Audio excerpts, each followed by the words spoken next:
Bienvenue dans cette nouvelle édition du QG Weekend. Voici les titres de l'actualité.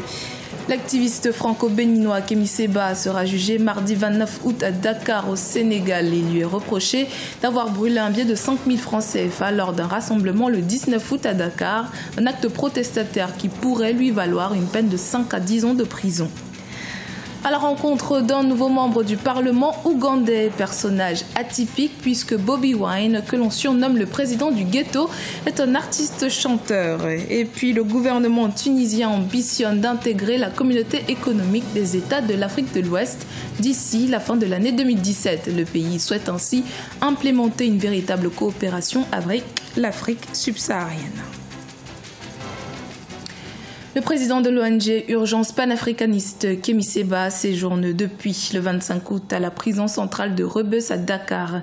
Il est accusé de destruction volontaire et publique d'un billet de banque lors d'un rassemblement le 19 août dans la capitale sénégalaise pour dénoncer le franc CFA, monnaie qu'il qualifie de scandale économico-politique d'ordre colonial. Il sera jugé ce mardi 29 août et risque une peine de 5 à 10 ans de prison. Il va sans dire que le débat autour de cette monnaie est de plus en plus sensible et afin de nous éclairer, Maître Zéé nous donne son analyse, on l'écoute. Le même geste symbolique qu'avait fait Gainsbourg, qui lui a tiré aucun ennui, quant à Kémi Séba, lui, il a eu droit à la prison. Alors je trouve ça ridicule, et c'est du mépris. C'est un mépris vis-à-vis de la liberté des peuples à disposer d'eux-mêmes, et donc y compris d'avoir un droit régalien pour nos États à battre leur propre monnaie. Et il faut dire que le CFA est battu en dehors du territoire africain, mais à Chamalières, près de Clermont-Ferrand, on n'a pas suffisamment dit, ou en tout cas on en a souvent, très souvent parlé. Et les peuples africains, la jeunesse est aujourd'hui au courant, elle est galvanisée contre ce mépris, contre cet empêchement d'accéder à notre liberté monétaire et financière. 16 mois déjà que les Béninois ont dans leur majorité porté leur choix sur le président Patrice Talon pour diriger leur pays. Gouvernance passée au crible, notamment par le Front pour un sursaut patriotique qui la juge pour l'heure inefficace. Les détails dans ce reportage de notre correspondant Lefty Ounou, commenté par Gladys Mamba.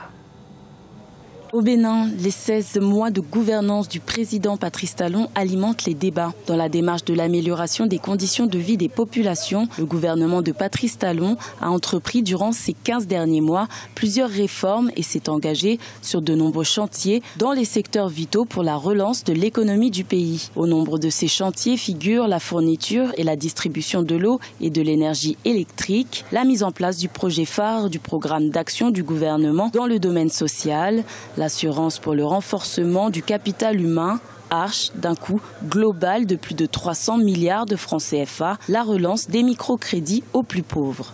Je sais combien de sollicitations j'ai par jour. Et c'est pareil pour tous les collègues.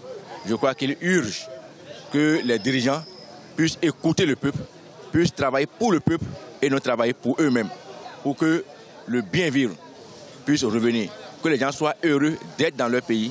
À l'instar de plusieurs organisations de la société civile, le Front pour le sursaut patriotique, FSP, a tenu à Cotonou une sortie médiatique ce vendredi 25 août 2017.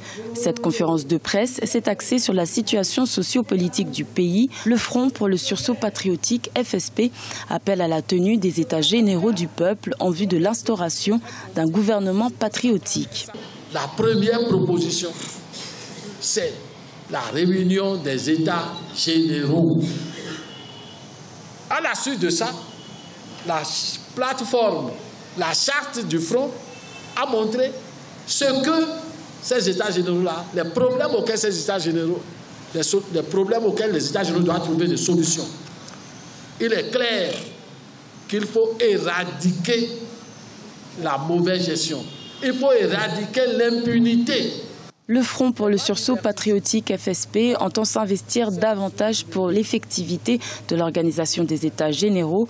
De son côté, le gouvernement entend œuvrer pour être porté en triomphe à la fin de son mandat. En Ouganda, le chanteur Bobi Wine, que l'on surnomme le président du ghetto, a été élu député en juin 2017 avec plus de 77% des voix, tout en étant candidat indépendant. Celui-ci, qui se veut être la voix de la jeunesse et des opprimés, compte bien mettre à profit son mandat de député. Sharon Kamara. À 35 ans, l'artiste Bobi Wine fait une entrée fracassante en politique. En effet, depuis juillet 2017, il est devenu député suite aux élections législatives où il s'était présenté en candidat indépendant. Plus connu sous son nom d'artiste, Robert Kyagulanyi Sentamu s'est autoproclamé président du ghetto. Il veut être la voix du changement politique dans un pays dirigé par le président Yoweri Museveni depuis plus de 30 ans. Bien sûr que nous voulons déclencher un changement politique. Nous voulons que les gens s'impliquent. Quand ils feront cela, il y aura du changement. Vous savez cela. Je sais cela. Donc, cette sensibilisation de masse n'est pas pour faire le show. Le seul objectif est d'essayer de changer nos vies. Et si nous voulons changer nos vies, alors nous devons changer de dirigeants. Bien avant de se lancer dans la politique, l'artiste a toujours affiché son opposition au gouvernement dans ses chansons. Véritable icône pour les jeunes ougandais, l'homme compte bien mettre à profit son nouveau statut afin de dénoncer les injustices ou encore la corruption qui sévirait à la tête du pouvoir. Le gouvernement utilise toujours la loi de la gérance de l'ordre public pour limiter les activités de l'opposition. C'est pourquoi les mêmes choses se reproduisent. Mais quand ces personnes se rassemblent légalement, ils vont les attraper. Moi, je ne vais pas tomber dans leur jeu. Contrairement à la plupart des artistes ougandais qui préfèrent éviter de parler de politique ou qui s'engagent en faveur du parti au pouvoir, le nouveau député n'a jamais caché sa position. Il n'hésite pas à s'afficher avec des figures de l'opposition ougandaise telles que Kizza Besigye, à qui il a rendu visite lorsque celui-ci était assigné à résidence à la suite des élections de 2016. La Tunisie souhaite intégrer la communauté économique des États d'Afrique de l'Ouest avant la fin de l'année 2017, tout comme le Maroc ou encore l'Égypte. Les États maghrébins montrent un véritable intérêt pour les échanges avec l'Afrique subsaharienne et les organisations d'échanges économiques. Sharon Kamara. À l'occasion de la première édition du Forum sur l'investissement en Afrique, qui s'est tenu au Palais des Congrès de Tunis ce 22 août 2017, le chef du gouvernement a réaffirmé la volonté de la Tunisie d'intégrer la CEDEAO, la communauté économique des États d'Afrique de l'Ouest, et ce, avant la fin de l'année 2017. Youssef Chahed a présidé cette rencontre en compagnie du ministre tunisien de l'enseignement supérieur et de celui de la formation professionnelle, mais également de 11 ministres d'Afrique subsaharienne. Le repositionnement de la Tunisie sur le continent africain reste tributaire d'une action diplomatique globale qui accorde une place de choix à la communication culturelle et aux échanges économiques. La sécurité, la stabilité et la croissance du continent africain constituent les plus grands défis politiques de nos pays. Cette rencontre avait deux grands objectifs: stimuler le flux d'étudiants et de stagiaires venus d'Afrique subsaharienne et surtout œuvrer pour que la Tunisie devienne membre de la communauté économique des États d'Afrique de l'Ouest avant la fin de l'année. Pour ce faire, le chef du gouvernement envisage de mettre en place une série de mesures visant à faciliter son adhésion.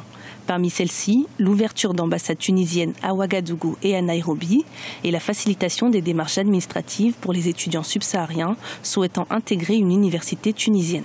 L'intégration de la CEDEAO par la Tunisie lui ouvre toutes les perspectives d'un grand marché. Surtout si la Tunisie a déjà un début d'industrialisation, ça va lui permettre d'avoir à sa disposition un très important marché. Alors que l'Union du Maghreb arabe est en déclin, de nombreux adhérents se dirigent vers des organisations subsahariennes. À l'instar du Maroc, qui a réintégré l'Union africaine en janvier 2017 et qui œuvre actuellement pour intégrer la CEDEAO, la Tunisie a décidé de suivre le même chemin, tout comme la Mauritanie, sans oublier le Tchad. L'Égypte également semble vouloir privilégier les échanges à l'intérieur du continent. Le chef de l'État Abdel Fattah al-Sisi a récemment effectué une tournée en Afrique subsaharienne qui l'a conduit au Gabon, au Rwanda, au Tchad ou encore en Tanzanie. Du basketball à présent avec l'Afro-Basket Femmes qui se déroule actuellement au Mali. Les demi-finales qui se sont jouées samedi 26 août opposaient le Nigeria au Mali et le Sénégal au Mozambique. Les Nigérianes se sont imposées sur le fil sur un score de 48-47. Les Sénégalaises, quant à elles, ont largement dominé leurs adversaires mozambicaines avec un score de 72-52. Les Nigérianes affronteront donc les tenantes du titre, les Sénégalaises, ce dimanche 27 août à 18h GMT en finale de cet Afro-Basket Dames 2017. Ce journal a été réalisé par l'ensemble de la rédaction. Merci de votre fidélité. Dans un instant, une nouvelle édition de l'actualité sur Africa 24.